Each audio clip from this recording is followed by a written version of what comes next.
Imagine not being Leeds, not feeling this pain, not dancing through thunder, not walking through rain.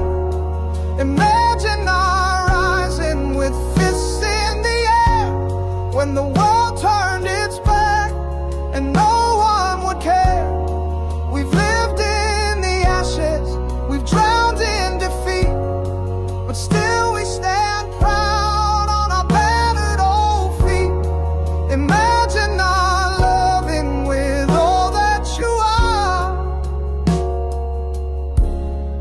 Imagine not being Leeds.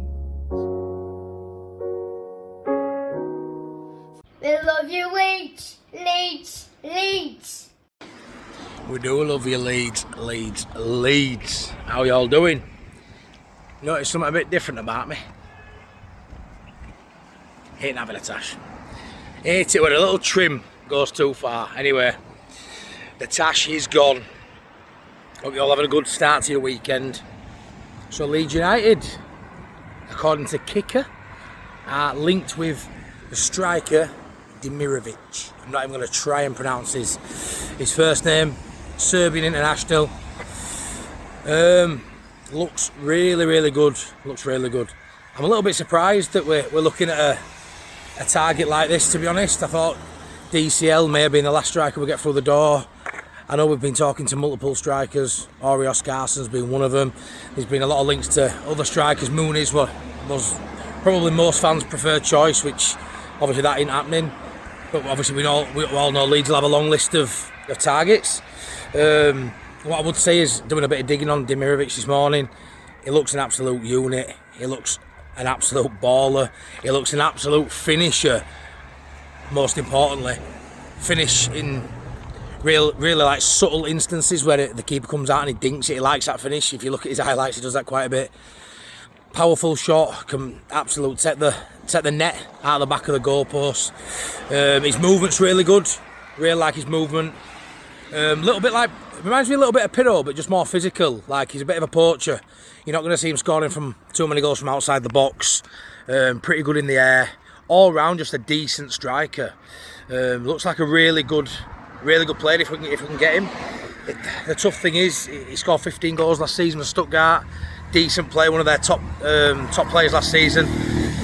Uses, he may be a little bit down the pecking order this season, which it's gone public that he's not too happy about being not the first choice, which, like I say, who knows if that would be the case. But by all accounts, his number 9 shirt might be threatened for this season, which, with his talent in the last 2 seasons, I think he's got 30 goals, 10 assists in the last 2 years, so 40 G&A in 50 plus games. Outstanding, at a decent level. Like I say, I'm a little bit surprised we're looking at someone whose they're valuing him at about 40 million euros, which I'd be gobsmacked if Leeds entertain anything to that sort of level. It's rumoured that Leeds have put down 20 million quid for him. They've tabled a bit of 20 million euros. Whether that's true or not, I don't know. That's what Kicker's reported, and Kicker's quite a good source, to be fair. So I'd be surprised if that were wrong. But you never know with these articles, do that get leaked out and stuff. You never know who's right. I don't believe much really until it's reported by one of our locals, a Graham Smith or a Bevan or something like that. So we'll have to wait on that one if it's true. But it looks more and more likely that he's probably the name on Leeds' lips at the minute. We saw Farke in his press conference yesterday really detail the fact that maybe it wasn't a priority to get a striker next, but it's a move they'll potentially look at, and they'll definitely keep their eyes open, their ears open to ground to bring in someone if someone's available of sufficient quality. Which I'll be honest with you, this guy is. What I would say is I'm going to drop a few of the promoted sides from the 21-22 season. Their strikers, I'm going to bang them up here to my side so you can have a look, because that was the last season where teams stayed up who got promoted, and all 3 stayed up last season. Fulham, Forest and Bournemouth, I believe, all stayed up, which is wild. That what happened this season. Obviously, the look is to try and get one newly promoted side to stay up, and it's been a good season for the AFL teams there. So the likelihood is getting all 3 to stay up is getting more and more unlikely to happen as we move on with the way the rules are and the regulations are. It really favours the Premier League sides to sort of maintain that dominance. But yeah, the 21-22 season, obviously Fulham, Bournemouth and Forest came up and they've remained there ever since, and fair play to them. They're built now and they're all established. And let's be fair, Bournemouth and Fulham and Forest last season are all more than established now and pushing the top echelons of the Premier League and trying to get in that top 10, and you know, that's where we want to be. It's proved it can be done. Apparently it's impossible. That was only a couple of years ago, 3 years ago. So for me, it's not much has changed in the last 3 years. You still have Mo Salah scoring 400 goals a season back then too. So I don't think that it's increased too much in quality in the last couple of years, the Premier League. It's been the top division in Europe now for 10-15 years. It's really dominated European football as a Premier League, multiple Champions League winners, etc. from England. So I sort of understand it's very difficult for three sides to stay up, maybe even two, but it's not beyond Leeds United to stay up this season for me. Looking at the strikers of the side in detail of those three sides that stayed up, I think it's quite telling. You know, Mitrovic at Fulham, Dennis and Wood at Forest, and Bournemouth they had Solanke obviously a few years ago. He's improved now. He's more of a baller now than he was maybe 3 or 4 years ago. But you look at them and they're all right names. They're all right. But when you look at Leeds United, if we want to bring in a Demirovic, and then you know Piroe, Nmech, and obviously DCL, I'd argue that is unbelievable in terms of firepower at top end of the pitch. So if they can do it with the options they had, I'm pretty sure Leeds can do it with the options we have. So it really bodes well when you look a little bit more into detail of other sides that have gone up and what their firepower is. For me, I would say if we were to bring in a Demirovic, I keep saying his name wrong. I want it to be Mitrovic so bad. If we were bringing in a Demirovic, honestly, I would think that's the best firepower of a newly promoted side ever in terms of quality of numbers. You know, you go back to my youth, Andy Johnson coming up with Palace, Fulham, one of them two. Kevin Phillips at Sunderland, Marcus Stewart at Ipswich.